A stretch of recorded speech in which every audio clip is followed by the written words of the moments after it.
So just to jump off of where we were last time, we were talking about, chords, and I taught you an A minor chord, which was first finger on the first fret of the B string, ring finger on the second fret of the G string, and middle finger on the second fret of the D string.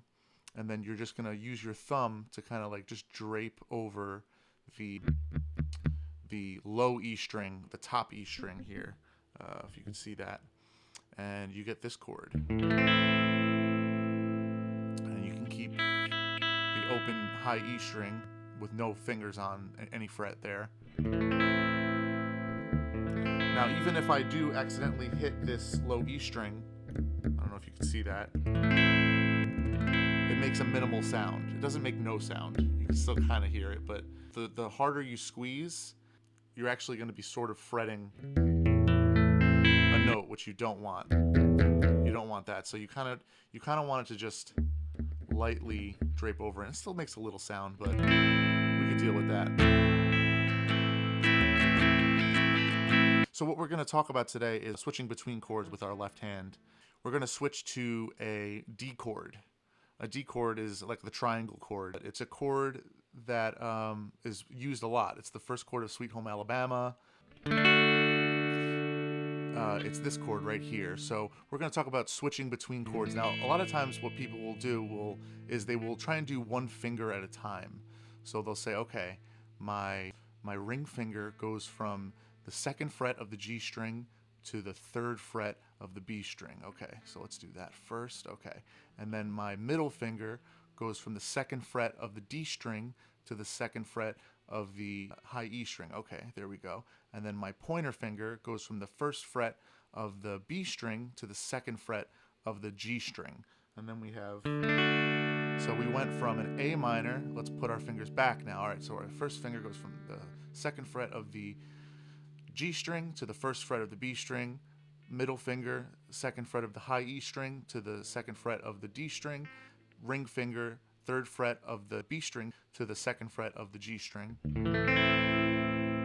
So that works for a time, and that can kind of get you used to what you have to do. But when we're actually playing a song, it kind of takes away from actually being able to play in time. So my old guitar teacher, John, actually put this in really good perspective for me.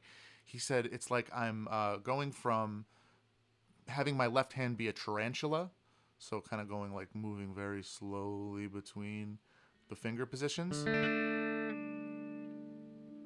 to being a frog and jumping from lily pad to lily pad.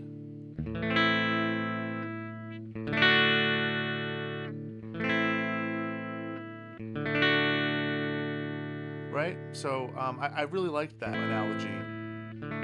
Jumping from lily pad to lily pad. You actually, the frog, as it's jumping in the air, has to look at the lily pad ahead and note how big it is, how small it is, where its limbs need to go accordingly in order to not either like over jump the lily pad or not make it quite on it. That's a really important thing. We're actually forming the shape of the chord in the air. So instead of doing one finger at a time, we could actually just notice the shape and then just plop our fingers down. Notice the shape and then plop our fingers down. We don't actually have to say like high E string, second fret, B string, third fret. Like we're just making the shape in the air and then plopping the fingers down. And they might not land in the exact spot that you need them to land right away, but then you could just make an adjustment, and that's still okay. It's actually better than doing this tarantula, where it's in the exact perfect place that it needs to be, because you're getting used to making the shape of the chord in the air. Oh, I did it again. That's okay. I have to note that the ring finger needs to be down one string, right? From the G string to the B string. I keep landing on the G string with my ring finger. So now I'm just going to note that it has to be a little bit lower, right? For the chord.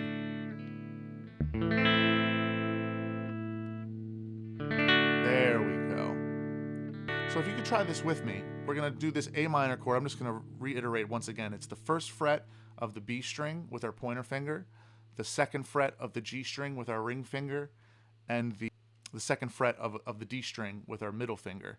And we're going to keep the A string open, meaning there's no finger on any of the frets of that string, and the high E string open.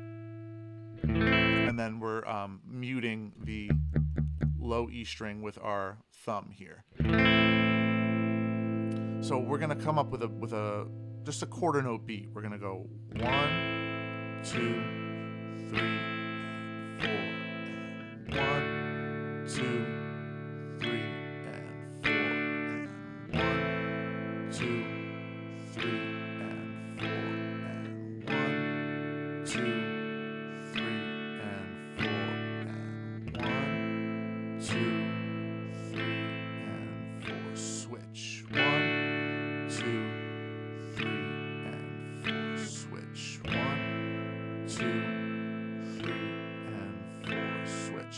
Now notice that if we switch too late, if we switch right before the next one, it's going to be extra hard because we're going to be rushing, right? With the frog jumping from lily pad to lily pad will be rushing, and it might overshoot the lily pad, or it might undershoot the lily pad and end up in the water, which won't be good. So we really have to make sure that we're aiming to switch the chord on the last beat, or even a little after the last beat.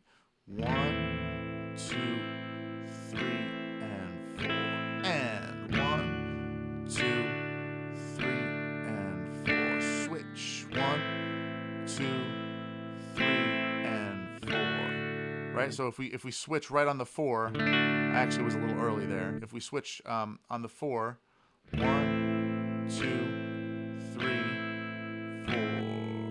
1, 2, 3, 4. 1, 2, 3, 4.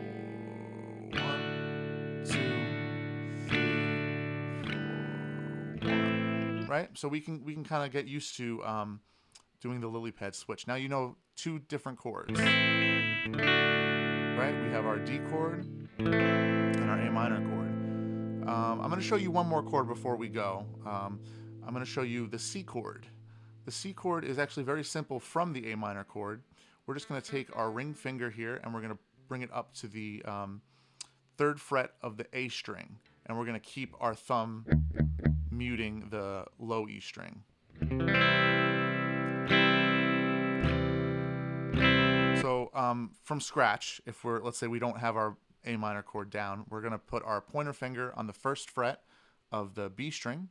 Make sure you're keeping it nice and arched, right? You're keeping a nice like C shape with your pointer finger. You don't want this, right? You don't want to be muting any other string. You want to make sure it's just directly on that string.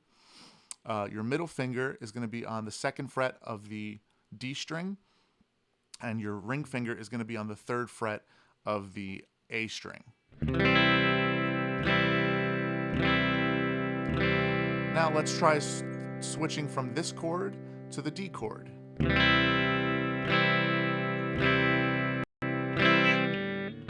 Oh, I did the same thing as last time, right? I kept my ring finger a little bit too high. I'm going to have to bring it down. I'm going to have to adjust.